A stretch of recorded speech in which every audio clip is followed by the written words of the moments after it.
Paivepo.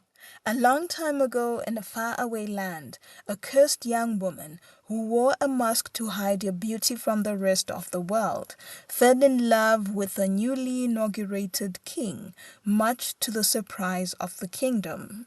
The young woman, Edzai, had been born during a very difficult time for girls and young women in the kingdom. For each full moon, a young beautiful woman would disappear from the kingdom at night, never to be seen again. The first moon it had happened, Edzai had been a baby, and of course she had no recollection of it, but her grandmother had told her about it anyway. Like all full moons, Ambuya had said, we had a feast in the village that lasted well into the night, and people celebrated the joy of seeing yet another moon alive, drinking, eating, dancing, singing. But then sometime in the middle of the night, there was a scream that shook the air, silenced the night, and for a long moment people stared at each other, wondering what had happened. But when nothing else happened after the scream, people had assumed that it had just been a young woman looking for attention and gone back to their merriment. But the next morning, a family reported that their 14-range daughter had not returned home from the festivities, but on her bed, in her heart, a strange beaded bracelet had been placed. The whole kingdom searched for the girl, and she could not be found. Seers and soothsayers were called, seances were held, biras were done, and still nobody could find the young woman. And bit by bit, people began to return to their daily lives and left the grief-stricken family to its own devices. Until the next Janaguru festival, when another scream silenced the festivities. Yet this time people knew it was another disappearance. A roll call was quickly called, and lo, another adolescent beauty was missing. And when the family went home to search for her, hoping she had returned for something, they found a strange beaded bracelet on her bed, and the girl was never heard of again. At the next Janaguru, the kingdom ordered guards to surround the marketplace, and all the young girls and women were instructed not to venture out of the circle of people formed for them. But that night, a young woman who had stayed home because of period pains disappeared, and when her parents returned from the festivities, all they found was a beaded bracelet on her bed. So the Janaguru festivals were cancelled, and everyone was ordered to stay home with parents and guardians instructed to look out for their daughters, and guards placed around the kingdom to keep intruders at bay. But still, every Janaguru, a girl would disappear with no explanation, and a beaded bracelet would be the only proof that she had once lived. All was done to track the evildoer, from attempts to track their prince from supposed places of wrongdoing, to ancestral appeasement rites, to all-day and all-night guards, and yet each moon, a beautiful adolescent girl or a young woman would disappear. And you know what made it worse? It was that the abductor only took girls and unmarried women of extreme beauty and did not care less for anyone else. And so women began to protect their daughters. Once they reached 8 or 9, mothers would burn iron crosses into the fire, and when the iron was red with heat, they would stamp their daughters' faces on the cheeks, on the forehead, on the chin, all in a bid to keep the abductor away. And as luck would have it, the disfigured girls were not taken, and for a while the branding stopped until girls started to disappear again, and the king had to declare that all girls had to be branded for them to survive the unknown assailant. So why was I not branded? Edzai asked her grandmother. She was 18 years old now, and not once had she stepped out of her home without a mask. And even in her home, the only time she had ever taken off the mask was for a few seconds as she washed her face. Otherwise, she was under clear authority from her grandmother that even as she slept, the gangly, uncomfortable wooden mask would have to remain. Why was I never branded like other girls? Because your mother said you were never to be branded, Ambuya said.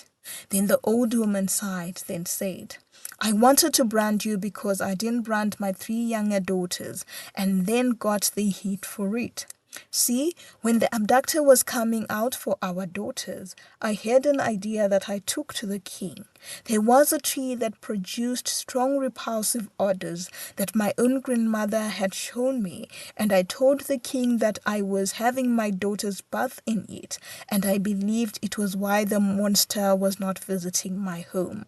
So I suggested to the king that I make powder for all the girls that they would use until they married and were out of danger. But the king and his court did not see it like that. Instead, the idea made them wonder why my own daughters, as beautiful as they were and without a mark on their faces as they were, had not been abducted. Then they turned on me and said I was the witch who had been stealing young women, so now I could sell my powders and profit from it. So they chased me and my daughters away, and we came to live here at the edge of the forest.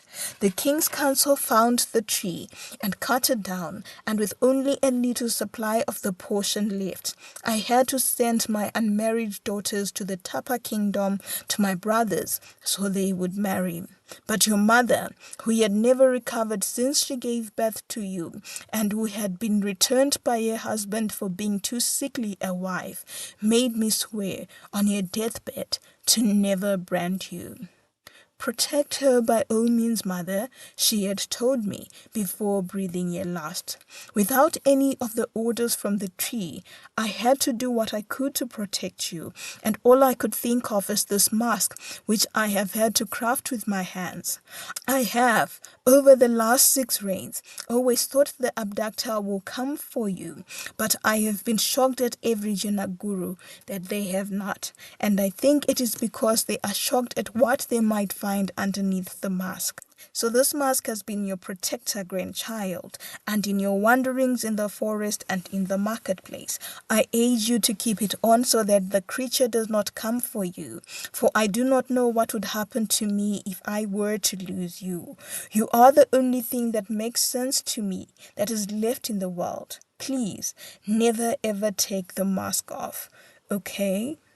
And Azai had always nodded whenever the story was told, and she had allowed the mask to become a skin, her second skin, appreciating it for hiding her from the stirs she got from whenever she braved walking into the kingdom, and appreciating it too for hiding her grimaces of pain when she heard people whisper behind her, "Witch's apprentice and granddaughter of a witch." She had resigned herself to this life. This would be the only life she would ever know, a life with no interaction from other people besides her grandmother.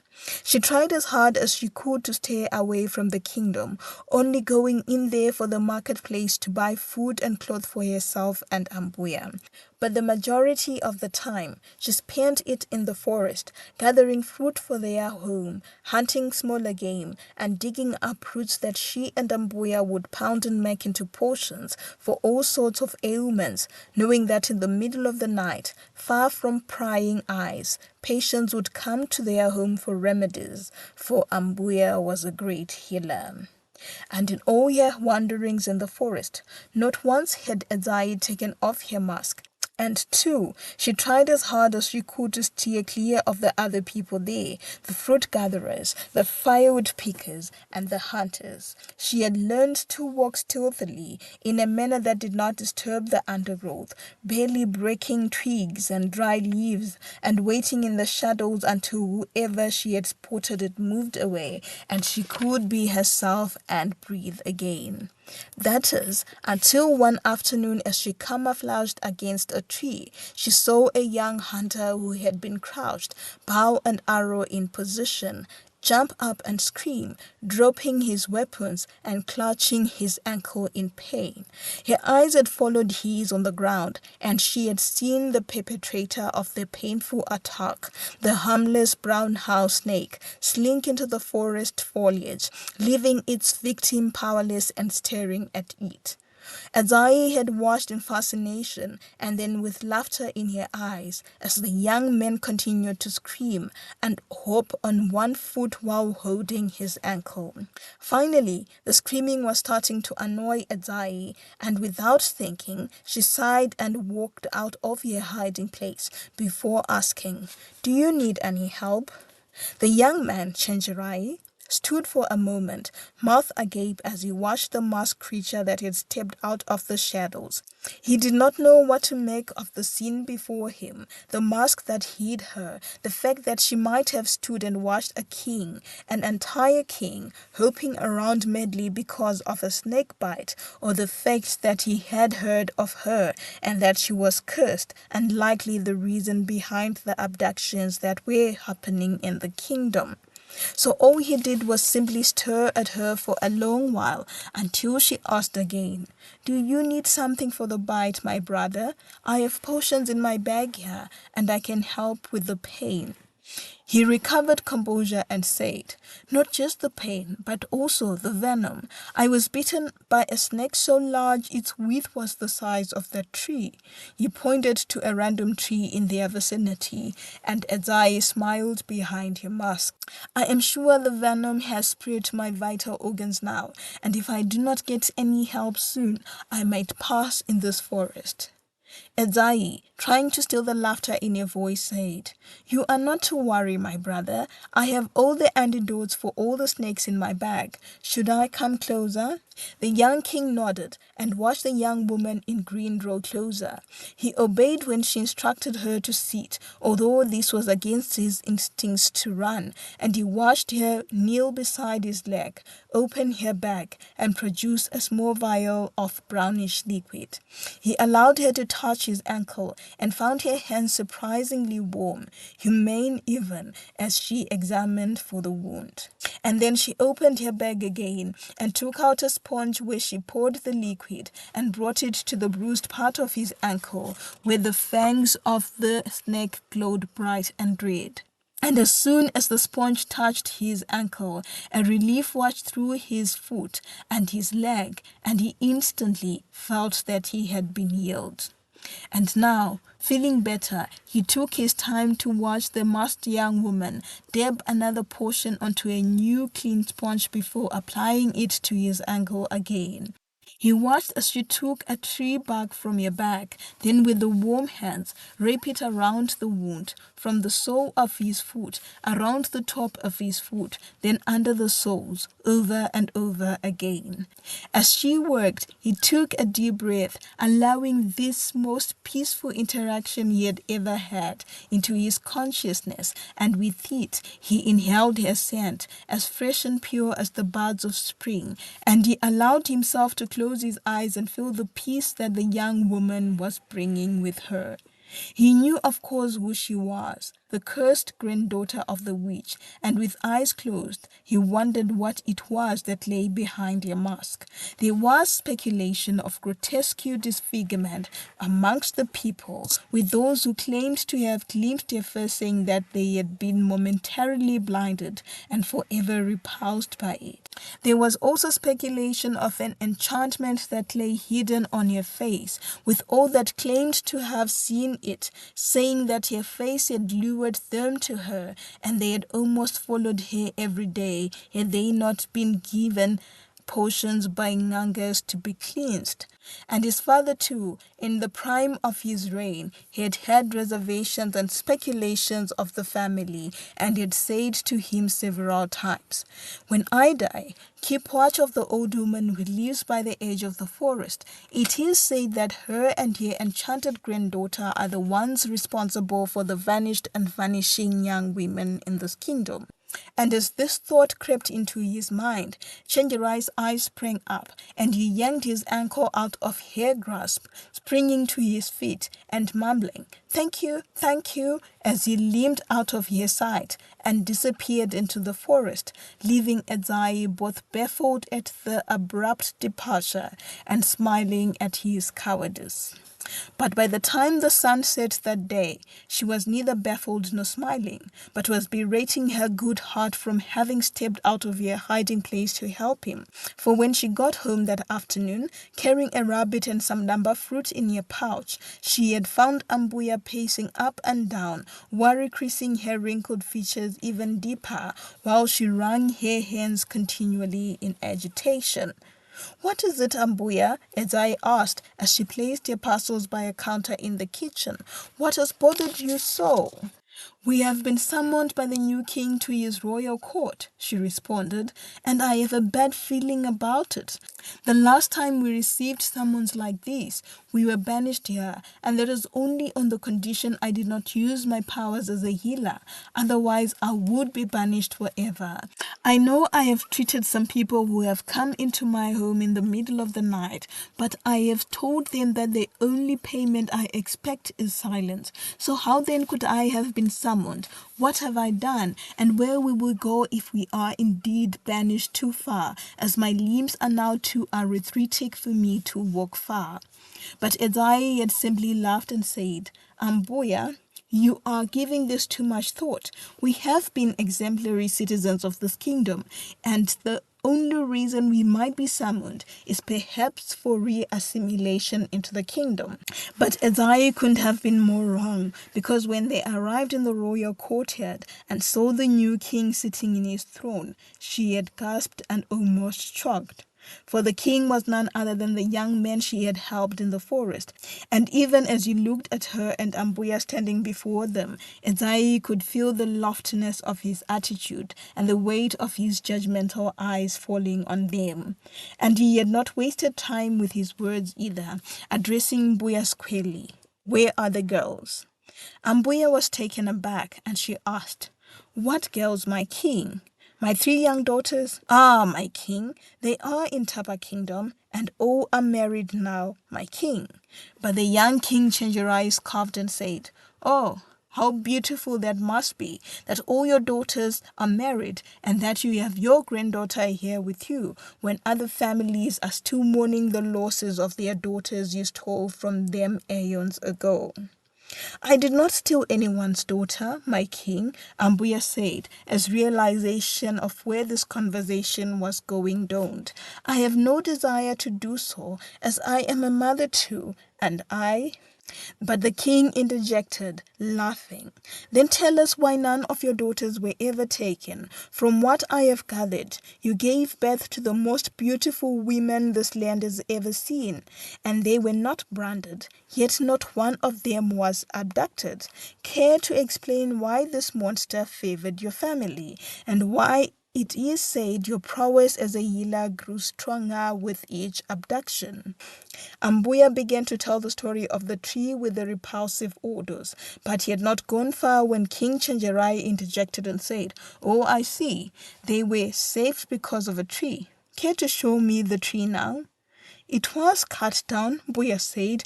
"Your father, the departed king, ordered for it to be cut down." King Chenjerai laughed again and said, "So the whole forest had only one such tree?" Mbuya nodded, knowing that it sounded ridiculous now. Yet King Chenjerai shook his head and said, "Wow, how convenient. But anyway, since I cannot dispute what you say because I was just a babe when it happened, there is nothing we can do to prove how right or wrong you are. But," he scratched his beard thoughtfully for a moment and continued, "there is something that you can do to prove your innocence. There have been wide speculations on how you have placed enchantments over your granddaughter so she can continue the work of abducting girls and young women after you are gone. It is said that behind the mask she wears, she navigates the kingdom, hunting for the next prey to feed your thirst for blood and quench your desire for prowess. Now, me, I am not my father, and I cannot allow this horrendous regime you have created to continue. I now urge you, old woman, to unmask your granddaughter so that we unmask the enchantments you have placed on her." Both Ambuya and Edzai gasped and turned to look at each other. Ambuya knew, without a doubt, that once Ezai's mask was peeled off, then the unbranded girl would be next on the abductors list. Ezai, on the other hand, had never seen her own face, and a fear of the unknown, of likely repulsion from the crown gripped her. They both knew that the mask could never be taken off. So Ambuya pleaded, "My king, there are no enchantments around my granddaughter. The mask is so she can be protected from the abductors. If she removes it, then she will be the next to go, like the others, and you would not want another girl gone on your conscience." King Changer laughed again and said, "Okay, old woman, I hear you, and I give you two options. Either you shall bring the girl here for an unmasking before the next moon, or you shall bring back all the girls that you abducted. The choice is yours." Again, both Ambuya and Ezai were stunned, and Ambuya sank to the ground to plead, "My king, I do not know where the girls are. But the words fell into the air as King Changer had risen, then with a flourish of his royal robes, turned to walk away. That night, back in their hut by the edge of the forest, Ezai paced to and fro the length of their hut, while Ambuya sat staring into the embers of their fire as though she would find something, a solution, there. Two fallen plates of sarsaparilla with the rabbit Ezai had brought sat on the floor, untouched, and for the longest time only the footsteps of Ezai's pacing were the sounds in the heart. Then finally she spoke, her voice fighting the lump in her throat, and only still managing to come out very hoarse. "Let me go back, Ambuya," she said. "I will take off my mask, and then the king will be satisfied." But the words rang empty, emotionless, meaningless, because she did not mean them. But Ambuya spoke, her response a vehement no. "Ambuya," Ezai said, "we don't have a lot of options." "Well," Ambuya said, "we have an option. We can always find the girls." Ezai half scoffed, half laughed and asked, "Where, Ambuya?" Ambuya arose and went to Tinker by a corner where she kept potions and herbs and the thousands of trinkets she had amassed over the years. After a while, she came back holding a bracelet and then placed it into Ezai's hands.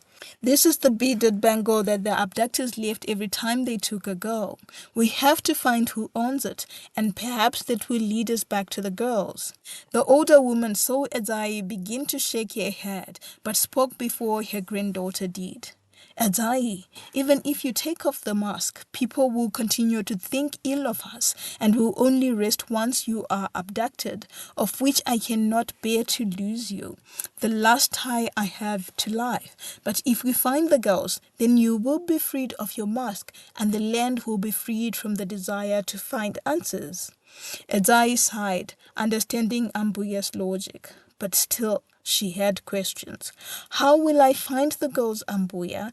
Remember, armies of strong, gallant men have turned forests upside down in search of the young women, and yet have found none. What makes you think that I, as inadequate as I am, would be able to achieve success in a field that men have failed, Ambuya?" "Because you are not a man. Men do not listen when women speak. But if you listen to me, then perhaps you will succeed on this quest." Ambuya beckoned Ezai closer and had her open her palm to display the bracelet. "See?" Mbuya continued, "This bracelet tells a story, and this is simply my interpretation of it, and nothing else. If you look carefully at each of the beads here, you will realize a pattern, a sequence, a meaning."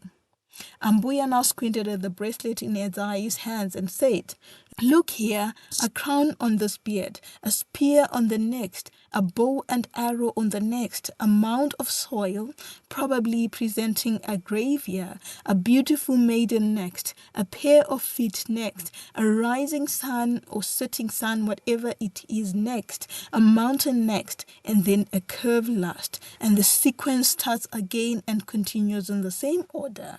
I saw at least 4 of these bracelets, and all 4 had the same engravings, and I saw the message. I tried to tell the incumbent king about what I thought the messages meant, but he would not listen to me, a woman, and was intent on proving a point through banishing my family and I.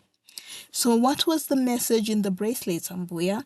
Edai asked, now eyeing the bracelets suspiciously. And Ambuya had told her of the legend of their kingdom, and of how, a long time ago, when Buya herself was just a girl, the kingdom had almost split because two royal sons had fallen in love with the same beauty. Of how the beauty came from such a wealthy family that the king had told his sons that whoever would marry the young woman would become the next king. Then the brothers had fought, and the other was severely wounded, although he managed to escape. But people had not a single hope that he would survive, as he had literally dripped blood as he walked away. I think he survived, Ambuya said after she had finished telling the story, and he probably settled in the mountains, in the caves, and his descendants have come back to avenge him by taking the beautiful girls. The more I have thought about it, the more I am convinced that the descendants abide in the mountainous areas to the east, and there the girls, ancestors forbid, their remains are. Adai, who had listened to the story with growing fascination, now stared at Ambuya with resoluteness written on her face. Then she said, Ambuya, the mountains are not too far. I think if I leave tomorrow, I will be back within 2 weeks. And if we do not have any answers then, I will venture to the mountains to the north. I will go, Ambuya. I will try as hard as I can to exonerate you from all these fingers that point at you. You deserve a life of rest now in your old age, and not the disrespect you keep on getting from everyone. And with that, the two women began planning of the journey ahead of them, both praying for its success. King Chenjerai, however, could not sleep, despite the luxury of his royal bedchambers. Instead, he sat the whole night in the chair beside his bed, oblivious of the drummer and the horn player and the singer who he had summoned to play music for him, hoping he would begin to feel better. But the musicians could as well have been statues, for Chenjerai did not hear them. All that was in his mind was a constant berating voice that admonished him for his hasty judgment that had been made, not out of logic, but out of a curiosity to see what lay beyond the mask, and a desire to get closer to the young woman, as he had done earlier in the day when he had been bitten by the snake. It had not only been the earlier meeting with the young woman that had prompted this hasty decision, but his father's last words as the man lay dying on his deathbed. She knows something, his father had whispered, clutching Chenjerai's arm with so much strength that Chenjerai almost thought he was faking his illness. The old woman by the edge of the forest knows something. I let my pride ruin me, and now so many girls were taken until everyone saw me as a weak leader. But if you find the old woman and she tells you her theory, and you intercept the abductors early on in your reign, then people will respect you, and your reign will be easier. He knew now how hard the reign had been on his father, as the hate had grown in leaps and bounds in his later years. Everyone had despised the man for his failure to end the abductor's reign, and thus his ineptitude at protecting women, that in the last days of his reign, the people had begun to openly boycott paying tributes and the decrees of the kingdom, as they all decried his failures. And now it was up to him to change the perceptions of the kingdom. He had met the young woman in the forest less than a moon after his father passed and a week after his inauguration as king. Still competing with the grief in his mind and the overwhelming demands of kingship, he had decided to refresh and walk in the forest. And there he had met the woman who was now troubling him in his mind. But now his hastiness had put her in danger, mortal danger even, for if her and her grandmother were telling the truth that the mask had protected her from the abductors, then taking it off was a danger in itself. Now his judgment would put her at risk. How could he stop it from happening? He knew now that it was too late to change his mind, as all would see him as a dithering king. Yet he knew he had to do something to protect him from his judgment, and this something was what he was mulling over as he sat by the chair beside his bed. By the time day broke, he had an idea. If she and her grandmother had not come back to tell him that she could be unmasked, then they probably had an idea of where the girls were. Or if not an idea, then at least a plan on how to track the girls. And knowing how frail the grandmother was, Chenjerai was sure it would be up to the masked girl to go on this quest. So early in the morning, Chenjerai had gone to his most trusted advisor, his late father's best friend, and lied to him he would be going away to the mountains where his father and forefathers had been laid to rest. I want some time to commune with the ancestors and seek their guidance and wisdom, he told the advisor. So I am not sure when I will be back, but likely in a week or two. While I'm away, I would like for you to take charge of the kingdom, but I promise to be back soon. The advisor had laughed and said, Yes, do make sure it is soon, so you can come back and marry and begin the next lineage of kings. And laughing, Chenjerai had then sent for two of his trusted aides and told them of the journey they would accompany him on. By the time the sun was rising, Chenjerai was standing in the bushy areas behind Ambuya's hut, watching, hoping that he had at least been right in his predictions about the girl's journey. He had been in the bushes for less than an hour when he saw them, grandmother and granddaughter, walk out of their tiny homestead to the gates. At the gate, he saw the young woman tighten the rucksack that lay across her back, then give her grandmother a tight, almost reassuring hug before she turned and walked out of the gate towards the sun to the east. Seeing her again, Chenjerai felt the sharp intake of breath he had felt the first time he had seen her in the forest, his ankle remembering in detail the warmth of her hands on his skin, his nostrils remembering her scent, all forest and woman, and his ears aware of her gentle voice. It was as if his heart already knew that she was a beauty, even though he had never seen her face ever. But he shook himself. He had to remember where he was and why he was here. So he had allowed her to have a head start before he turned and went to get his guards, who he had left behind, not wanting them to know what exactly he was up to. And then the three of them began their journey, Chenjerai carefully following the tracks of the young woman, while also trying to maintain a good distance between them so she would not get suspicious. Azai walked rapidly, on the alert for any disturbance, but still confident enough to navigate her way through dense bushes and undergrowth as the child of the forest she was.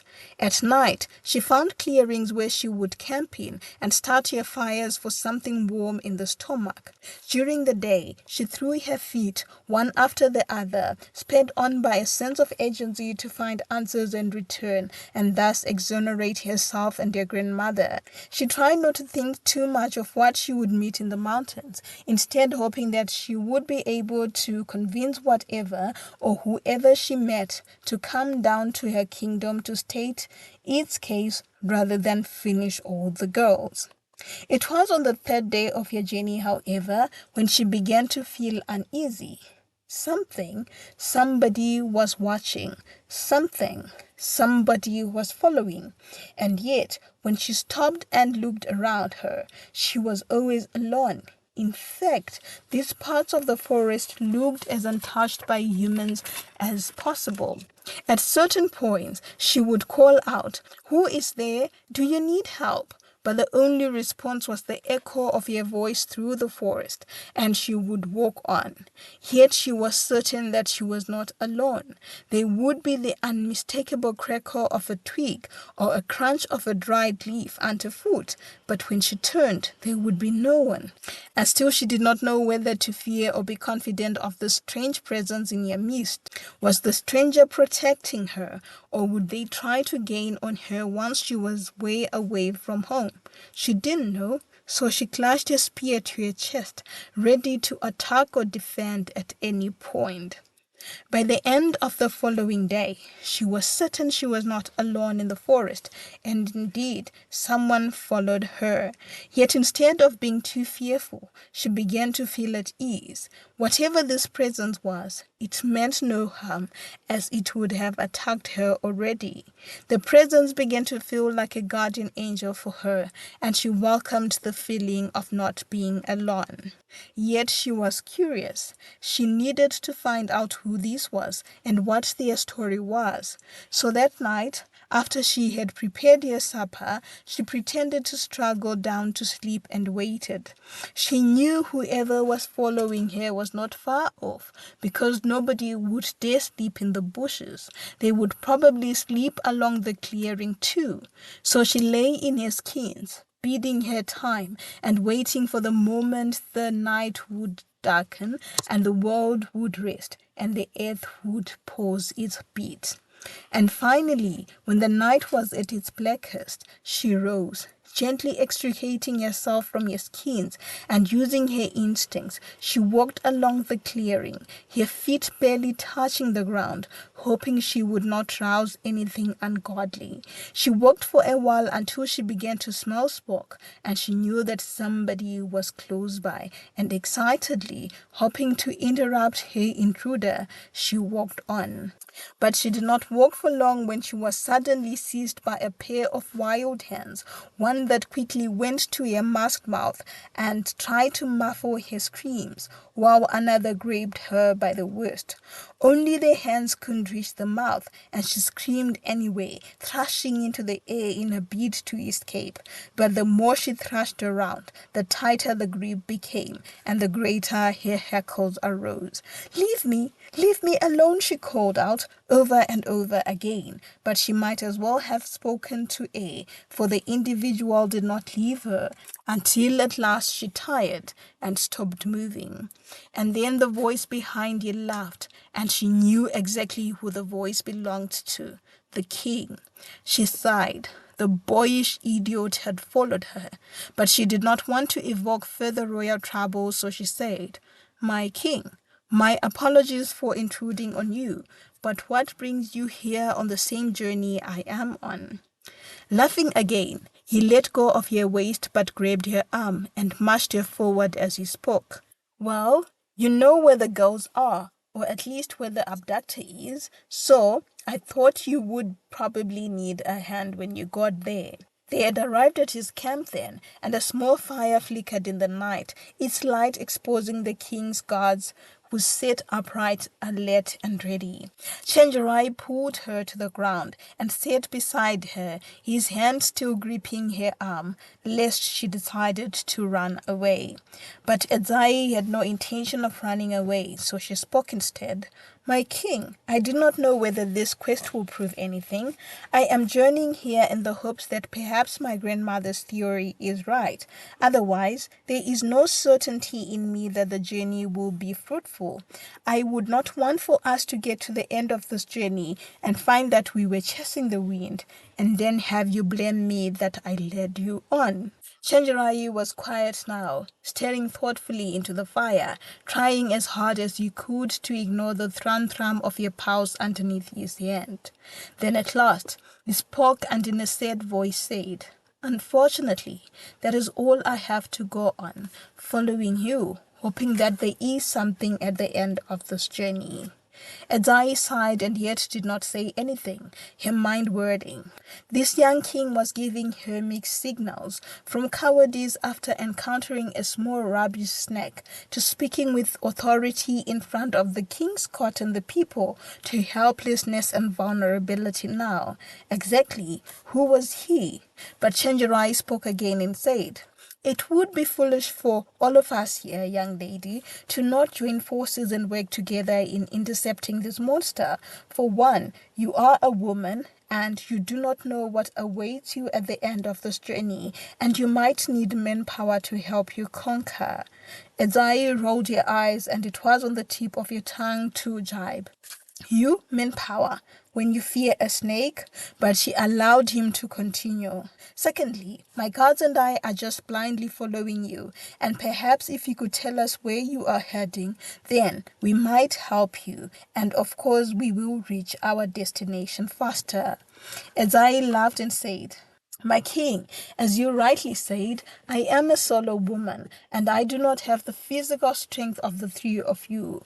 But I do have a mind, and my mind tells me that it would be foolish to let you know of all my plans lest you dispose of my body and dump it here in the forest and go home to claim victory, but saying I was the last victim. Of course, I am not foolish to refuse the offer of companionship, but you shall all have to trust my leadership on this journey." The young king laughed and nodded and said, "I understand, although you have my word that I will not harm you, as my father's reign was characterized by the hurting of hundreds of young women and their families, and I would not like to perpetuate that, but we will follow your lead." Ezai nodded and gently extricated her hand from the king's grip. Then she turned to look at him, her eyes under the mask big and questioning. "I need another promise from you, my king," she said, and he nodded. "When you dragged my grandmother and I to your court, I got the impression that it was more important for you to find the girls than it was for me to remove my mask. I got the impression, too, that the instruction to remove the mask was guided by the need for you to extract information about the girls from my grandmother. Now, my request is that when we get to the end of this journey, whether we find the girls or not, I would like to keep my mask on." Chenjerai sighed. He knew she was wrong to some extent because he also wanted to see her face. He wanted to know if the impression she had made on him was reflected in her face. He wanted to know too if his mental image of her face was what it exactly looked like. But he also knew that for now, finding the monster, the abductor, was more important, and he needed to ensure that all his subjects would be safe, especially the most vulnerable, the young women and girls. So he nodded and said, "Of course, I believe in free will, as long as no one gets hurt. You can keep your prison of a mask on." She wanted to retort, but the words stung, and she winced and decided to say nothing else, allowing herself space to rest. So the following day, she went back to her camp to collect her rucksack, and they began their journey, the young king and Adai walking in front, while the two guards walked behind them. They walked mostly in silence, the young king trying not to voice his awe at the young woman's adeptness as she jumped over shrubs, shot down small game, and shook trees for fruits as they walked. And in the night, they rested, and Chenjerai would try to find moments of weakness in her, moments when her mask would slip off. But she remained totally poised, and not once did her mask fall off. And bit by bit, they grew at ease with each other, learning to trust the other's instincts. To Ezai's surprise, the young king had demonstrated his physical prowess one afternoon, when, as they walked, a buffalo had charged at them from nowhere. Ezai, who saw the proximity of the beast before them and realized that it was too late for her to fight it, closed her eyes and screamed into the forest, waiting for her end. But when moments later she had the beast grown then thud to the ground and opened her eyes and saw Chenjerai wiping his spear on the grass while the two royal guards ran towards them in a bid to save them. Much later in the evening, as they rested by a small fire and the guards walked around, searching for any signs of danger, Edzai told the young king that she was surprised at his hunting skill. I cannot ever get over the image of you hopping on your foot after you had been bitten by a harmless snake. So when I saw the buffalo, I thought you would bolt and run back home without stopping. How do you know how to fight a beast like that? He laughed too, even though he was more in awe of her thrilling laughter, which he had never used before, and which felt like the calm flow of a river on a warm afternoon. There is more about me that you don't know of, masked girl, he said. Remember, I am a king, and I have been trained since I was a boy to fight, so I can defend myself and my kingdom. I am a warrior and a fighter, young lady. Oh, a warrior and a fighter who is terrified of snakes, she said. Yes, he responded, because my mother was bitten by one on the sole of her feet one morning, and that entire day I watched as her foot turned darker and darker, and the darkness began creeping up her body as herb doctors tried all they could to save her. But by evening she was gone, so I fear all snakes with all my might. Edzai, whose expression had sobered up as he told the story, reached out and absently patted his arm before saying, I am sorry. That must have been really terrifying for you. He nodded and said, Thanks. It was. They were silent for a while before she asked again, So besides snakes, what else are you scared of? The abductor, he said, without flinching. I just want to have a peaceful reign, Edzai.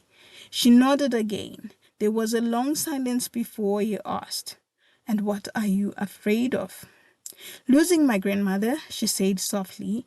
She is the only person I have, but I realize that she is growing old now, and she might go soon, and I will be left all alone. I am scared of that. Then she looked up at him and saw the look of pity in his eyes, so she quickly laughed nervously, trying to brush the moment of vulnerability away. Then she said, You have to teach me how to handle a beast of that magnitude in case I encounter it alone in the forest one day. He nodded, and not taking his eyes off her hidden face, he said, I will teach you some tricks tomorrow at dawn before we set off.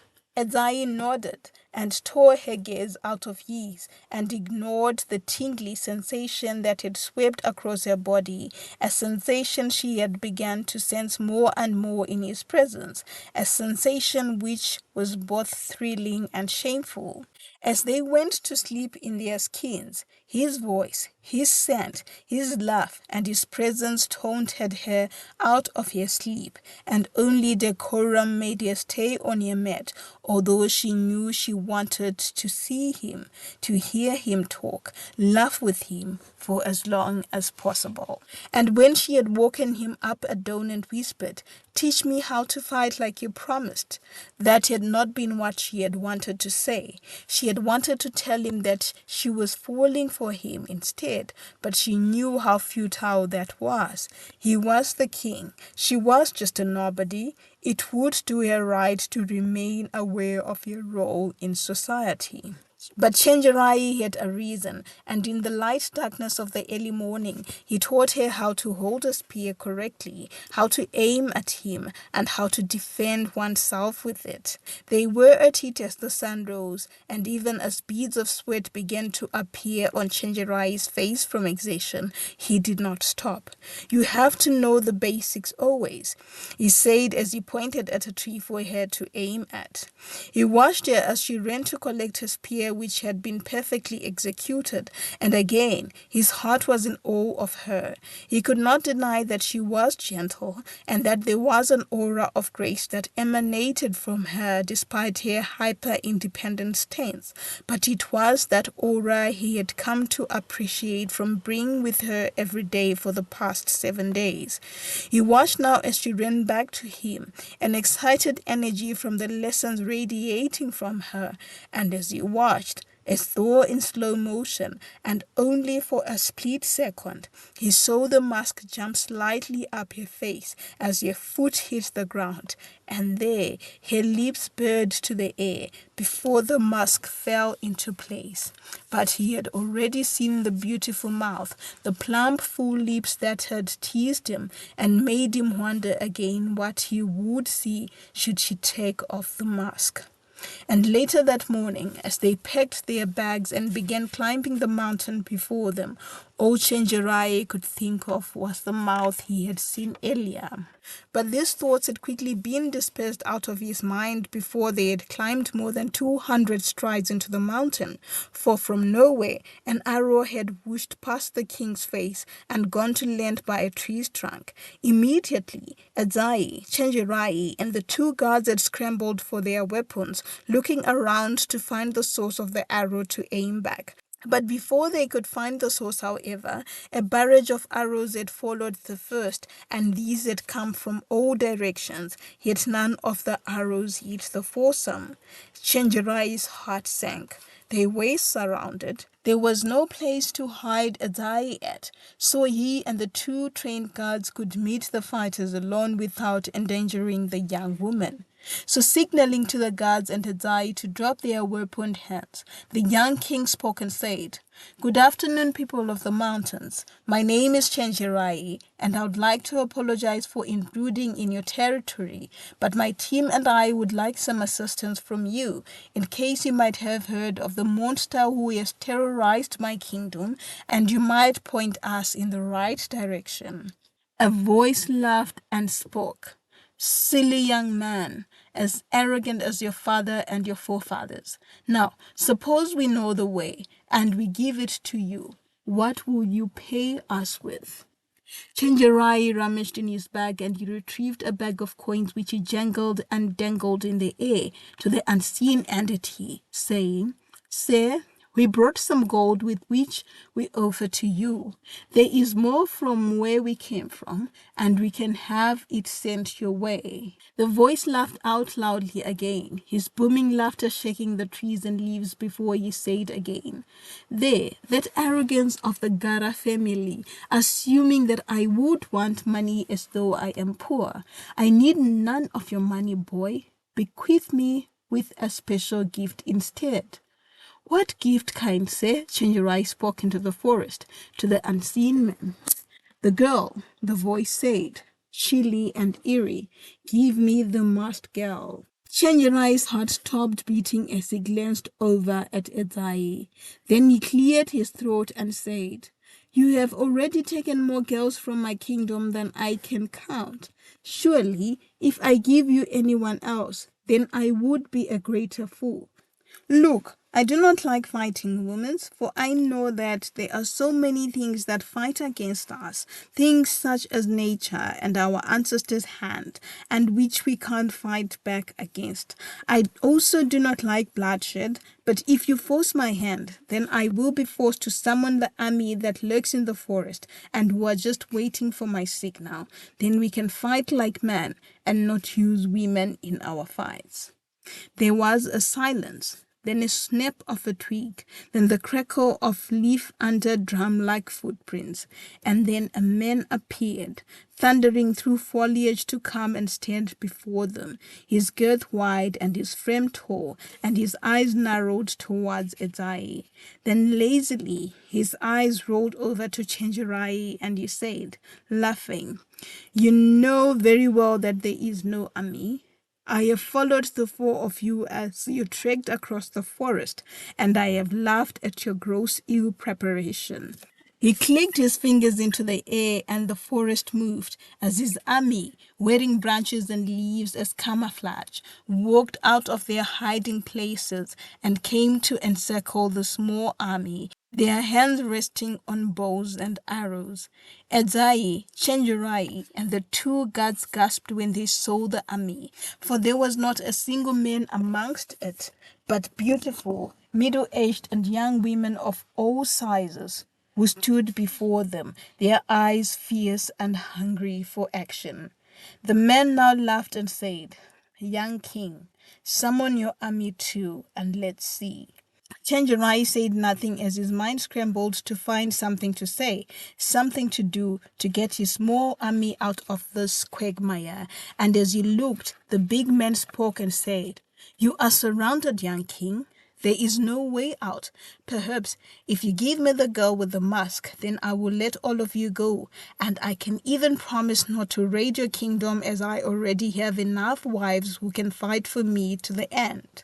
He turned now to look at Adzai, and Adzai, revolted, saw him look her up and down, and darting his tongue across his lips in satisfaction. "Give her to me, my grandnephew, and I will let you return to the kingdom safely." By the time he had spoken was all Chenjerai had needed to formulate his plan. He had looked around at the army around him and within it seen a few familiar faces. Then he spoke, looking at the familiar faces in turn. "Dangwe's daughter, I am glad to see you alive. Your parents mourn for you, and your mother's life is held by a thread as she hopes for your return. Kupa's daughter, your love, the man who promised to marry you, still pines after you, and years later he has not married anyone else, hoping that you would return. Nyasha's daughter, oh, how beautiful it is to see you. Your twin sister mourns for you as though you are dead. Imagine her joy should she see you alive." And one by one, he called out their names and clan names, and he could see the fierceness dissolve from their faces. He had not spoken further when the large man laughed and said, "I see what you're doing, but it will not work. I give you one last chance. Give me the girl."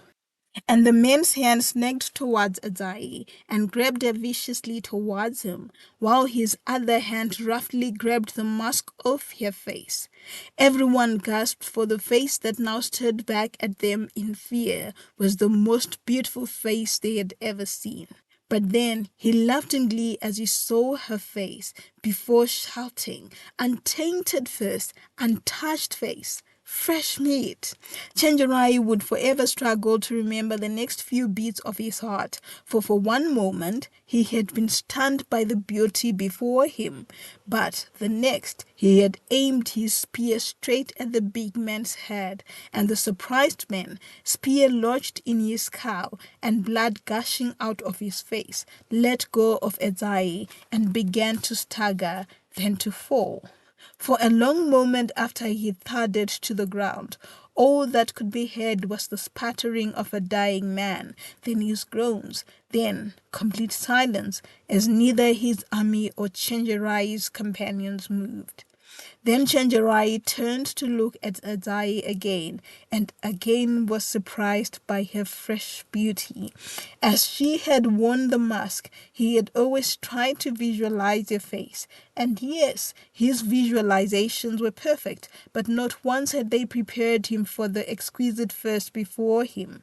In that moment, without thinking, he opened his arms to her, and she, without thinking too, ran into them, her feet sped on by the relief of having been saved from the man whose hot breath had run down her neck like a slice of hell.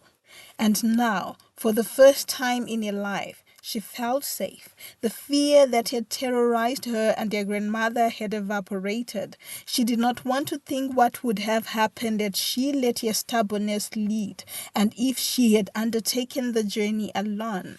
She would definitely have been recruited into his harem, and she would never have seen her grandmother again. Then, thinking of her grandmother, she remembered where she was, in the arms of a man, and she shivered as the hug felt warm, felt like home, but also felt dangerous. So she extricated herself and stepped aside. Chenjerai, who felt bereft after she stepped away, had to clear his throat to regain composure before he looked at the female warriors who had dropped their weapons now. He introduced himself as the new king of Gara and apologized to the women for the kingdom's failure to take care of them and protect them. He asked if they wanted to return home, and only a few did not raise their hands, and for those few who said they had made a home in the mountains, he told them they would always be welcome back home. That afternoon, together with the women warriors, Adzai, Chenjerai, and the two guards climbed up the mountain to the women's home in the cave, and there they met the women's children who had been born in the mountains. They told of their violent capture from the kingdom and the trek through the mountains with any attempt at escape being punished by lashes and curses of disobedient women. They told of how they had been two brothers then, but when the other brother had passed away mysteriously from suspected food poisoning, the other man Rungano had hunted the suspects down from among the women, and the fellow sister wives had to punish the wrongdoers by death, and any resistance led to the resistor being added to the death list. And from then too, any minor infraction was punishable by death from the sisters to an extent that the women had formed a bond and would always look out for each other. And they told of how the few that had tried to escape had been hunted down and brought back again for the women to finish off. Oh, but two women. "Thank you, our king," they all came back to him to say as they finished packing their belongings and their children. "Thank you for taking us back home." He nodded and told them not to worry, as their home, their land, would always be open for them. Later that afternoon, Adzai had managed to walk to a nearby stream, accompanied by two of the young beauties. In the stream, she had taken a bath and moisturized her skin, which was chapped from days of walking and sleeping in the open air. And when the two young beauties said it was time to go back to the caves, she told them she wanted to stay for a while and she would follow soon enough. Satisfied that she was finally alone, Adzai walked to a calmer part of the stream and braced herself before she stooped down to look at the reflection that stared back at her from within the river. A part of her was shocked at the unrecognizable face that stared up at her, and it took her long moments to study and accept the face that she had last seen when she was 5 was the same face that stared at her back. She would have spent the entire afternoon there, studying every nook of her face, had a familiar voice not disturbed her and said, "It is such a beautiful face, is it not?" She looked up, then stood, smiling. A face that would probably have been exploited by the monster had it not been for you. She walked up to him, then solemnly took his hands in hers and looked up at him and said, "Thank you for serving me. Thank you for saving the girls. Thank you for ridding our land of fear, my king." He looked into her eyes and smiled before saying, "I would do anything for the woman I love." Edzai blushed, then looked into his eyes and said, "I love you too, my king," and they both laughed.